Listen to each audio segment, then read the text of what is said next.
14 को नई सरकार मिलने वाली है। हम डेवलपमेंट पर बिहार की जनता से वोट चाहते हैं। लालू यादव का स्लोगन है फिर से जंगल राज। और बेहतर बिहार कैसे बनेगा हम उस पर चर्चा करें तो ज्यादा बेटर है। वैसे में सबसे आग्रह है कि हर कोई घर से निकले और वोट जरूर करें।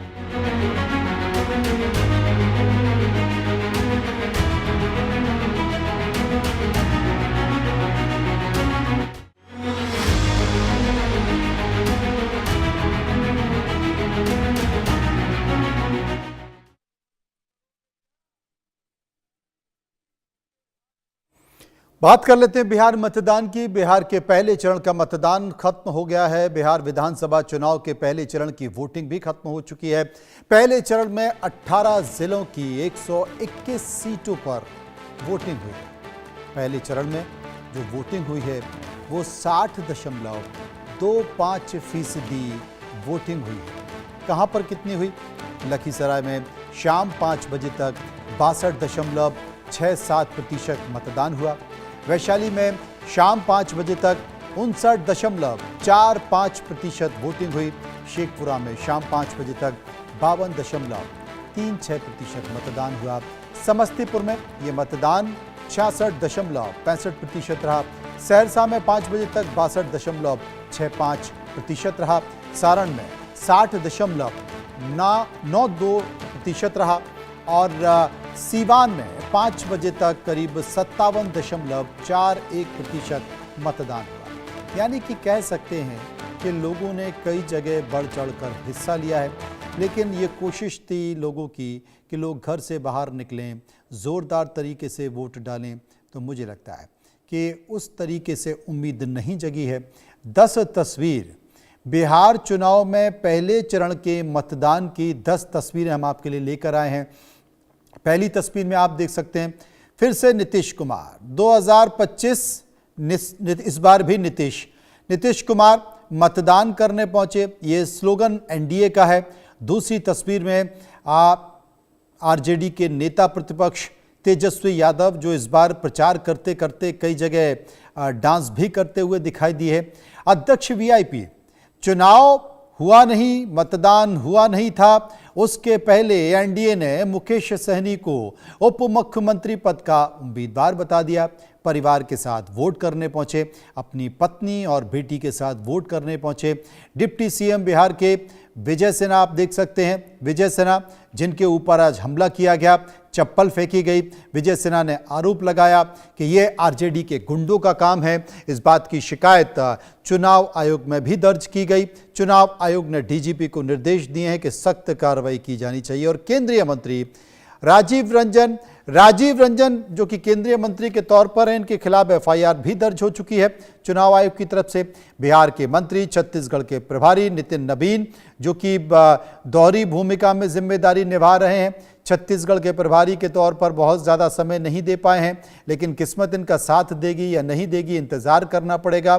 तेज प्रताप यादव इस बार एक नई राह पर यादव परिवार से अलग देखे जा रहे हैं। खेसारी लाल यादव रुपाले पर्दे पर काम करते करते अब जनता के बीच भी अभिनय करने पहुंचे हैं।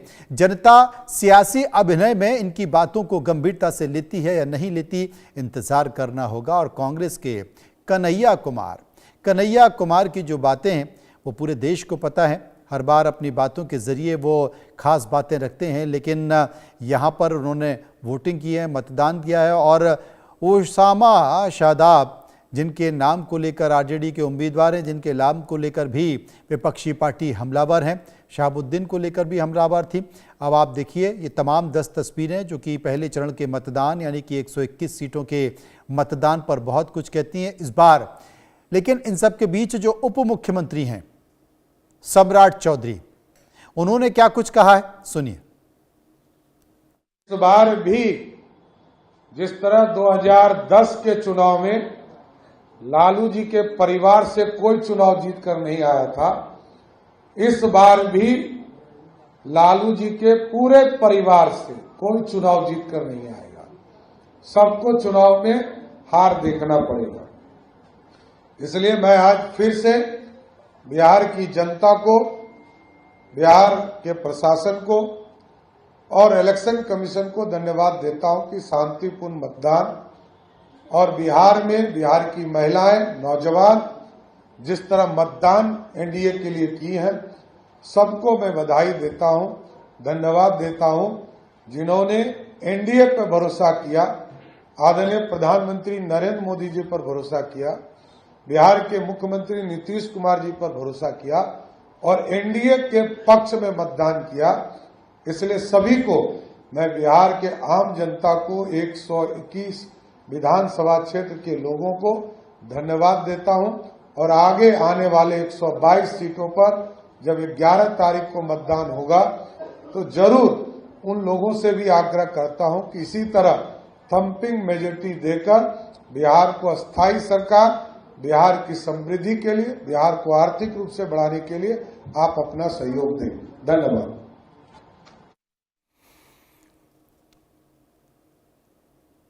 एक 121 सीटों पर मतदान हुआ। हम अपने संवाददाताओं के पास चलेंगे और जानने की कोशिश करेंगे कि आखिर इस मतदान की स्थिति क्या रही।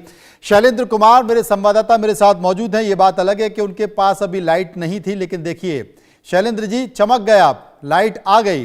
रितेश मेरे सहयोगी हैं, उनके पास भी हम चलेंगे, जानने की कोशिश करेंगे। शिखा मौजूद हैं कुछ लोगों के साथ है, लेकिन सबसे पहले हम जानने की कोशिश करेंगे शैलेंद्र से। हम सुनने थे सम्राट चौधरी को, कह रहे थे कि इस बार के विधानसभा चुनाव में लालू परिवार 0 बटे सन्नाटा है। क्या वाकई ऐसा है क्या?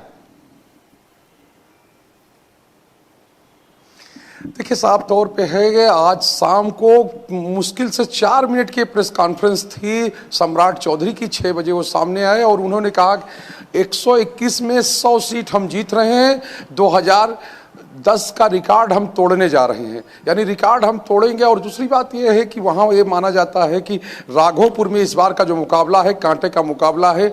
और जो कहें कि उसके अलावा दूसरी बात है कि महुआ से लड़ रहे हैं तेज प्रताप यादव, यानी लालू परिवार के सदस्य हैं, वहाँ भी मुकाबला है, चतुष्कोणीय मुकाबला हो गया है। और साफ तौर पर है कि उसमें कौन जीतता है ये अभी प्रेडिक्ट करना संभव नहीं है, लेकिन मतदाताओं ने अपना रिजल्ट तय कर दिया। मतदाताओं ने अपनी स्थिति वहां पर बना दी है कि हाँ, जिसको भी जीतना है अब वो 14 तारीख को पता चलेगा।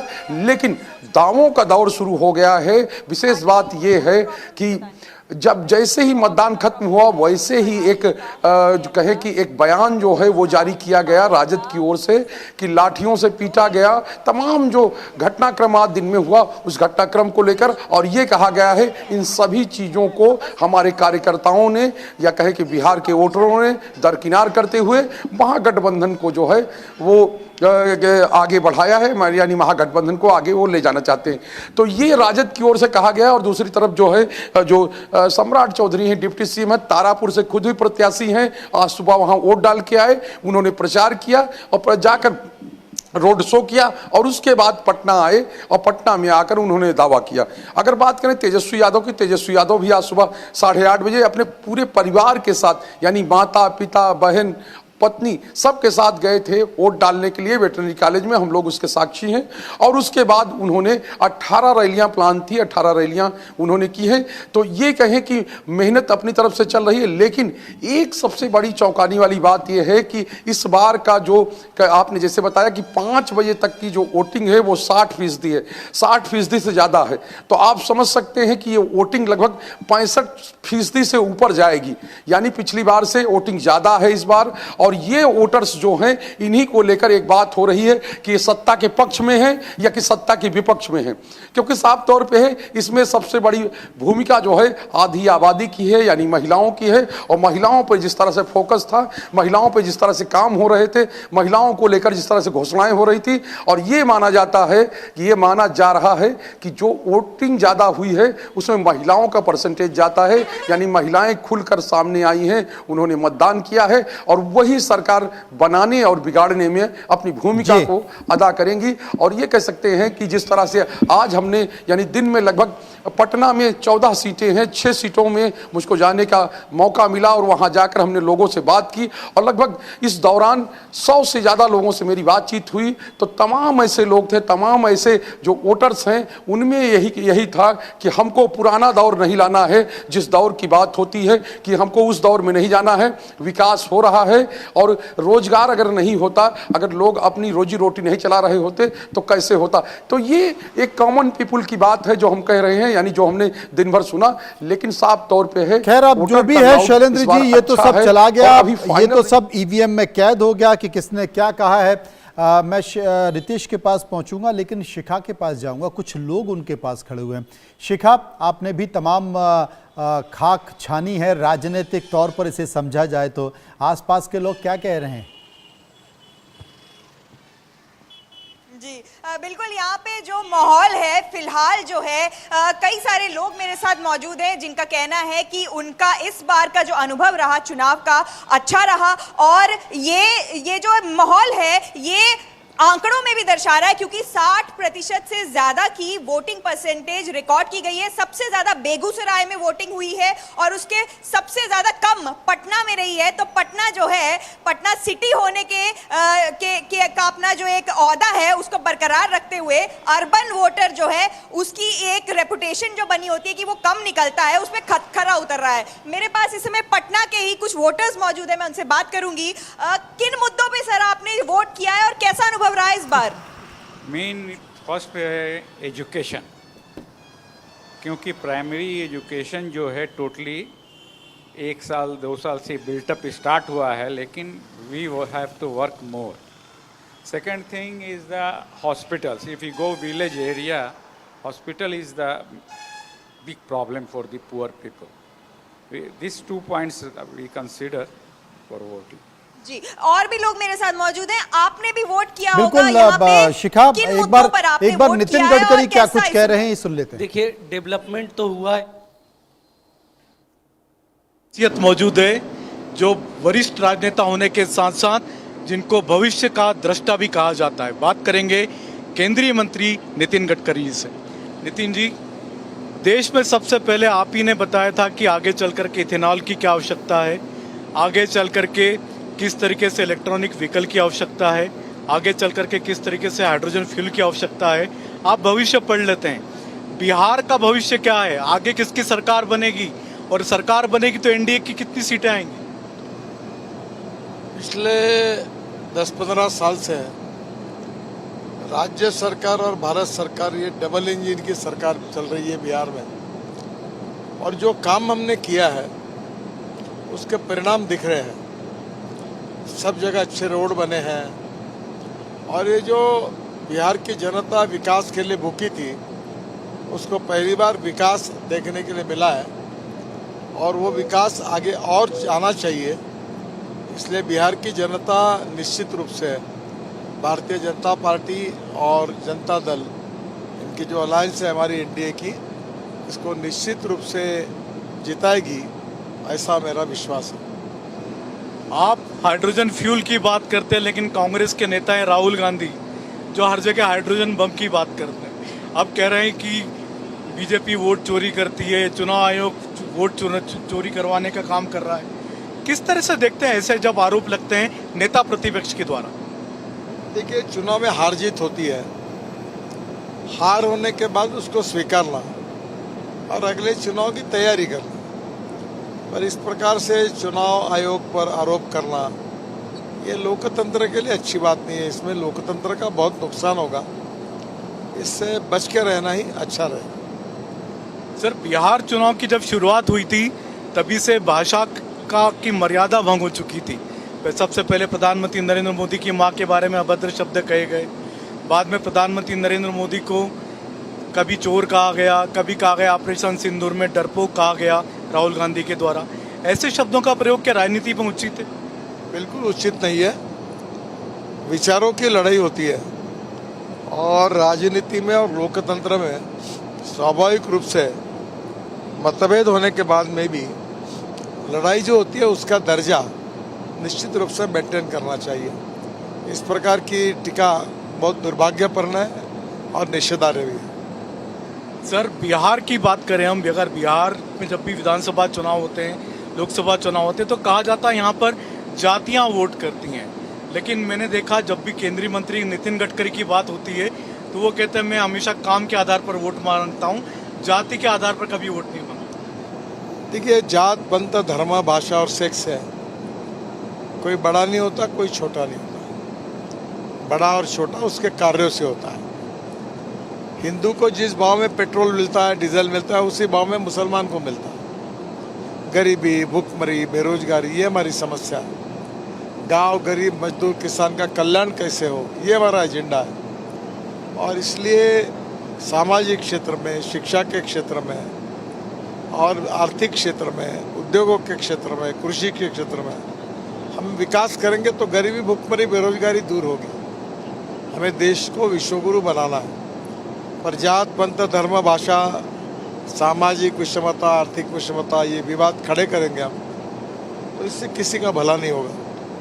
और इसलिए मूलभूत मुद्दों से लोगों को हटाकर जातीयवाद और सांप्रदायिकता का जहर घोलना लोकतंत्र के लिए अच्छा नहीं है।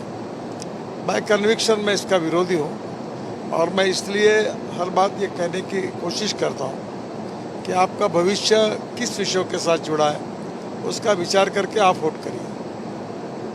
सर, महागठबंधन के एक बड़े नेता हैं, मुख्यमंत्री के उम्मीदवार हैं तेजस्वी यादव, जिन्होंने घोषणा की, वादा किया है कि हर घर में नौकरी देंगे, 30-30 हज़ार महिलाओं को देने की बात कही है।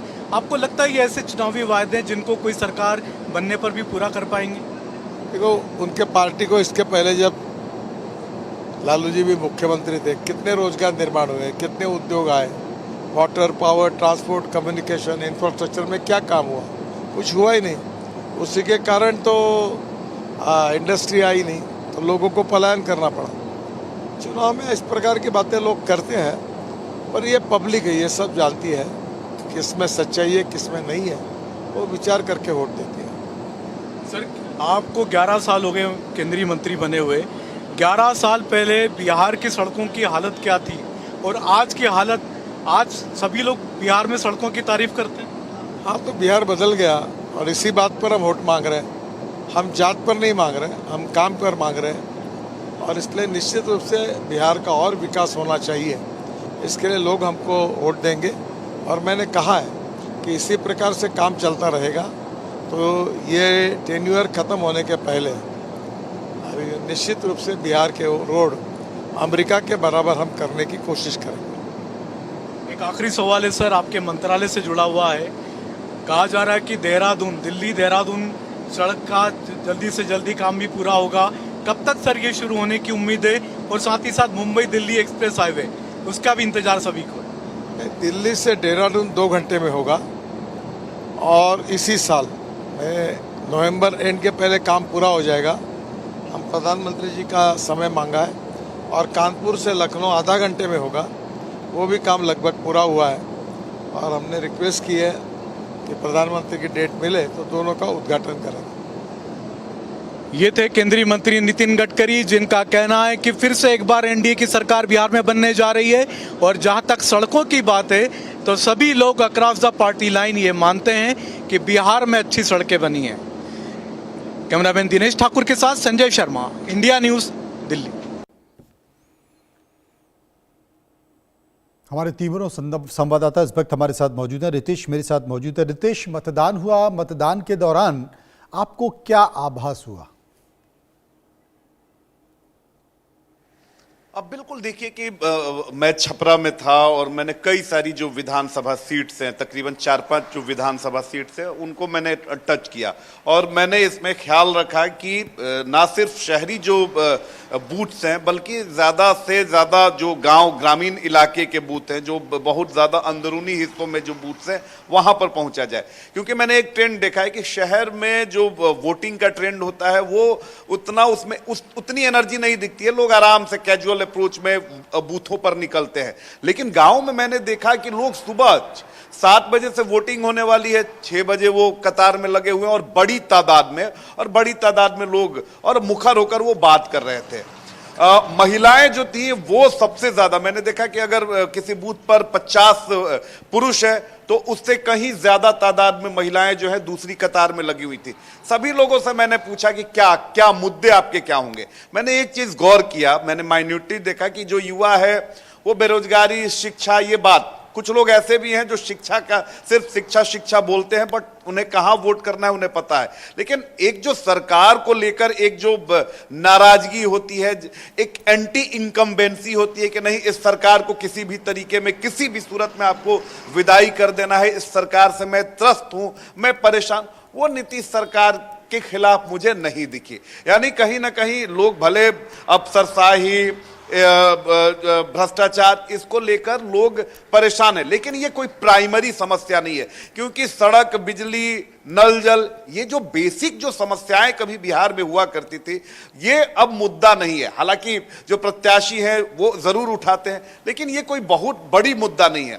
इसके अलावा जब बिहार में लॉ एंड ऑर्डर की जो स्थिति हुआ करती थी एक समय 2005 से पहले, वो उस बात का जिक्र कई वोटर्स ने किया। उन्होंने ये कहा कि हम उस दौर में वापस नहीं जाना चाहते हैं। हालांकि जो नई पीढ़ी के वोटर्स हैं उनमें तेजस्वी को लेकर एक अपील जरूर दिखी और तेजस्वी से कनेक्ट कर रहे हैं कि तेजस्वी यादव नौकरी रोजगार की बातें कर रहे हैं, तो एक मिला जुला असर मुझे दिखा है। लेकिन सबसे बड़ी बात है कि जो आधी आबादी है, जो इंटैक्ट है मुख्यमंत्री नीतीश कुमार से, वो छिटकती हुई नहीं दिखाई दे रही थी, क्योंकि उसे नीतीश कुमार का विकास का मॉडल पसंद है।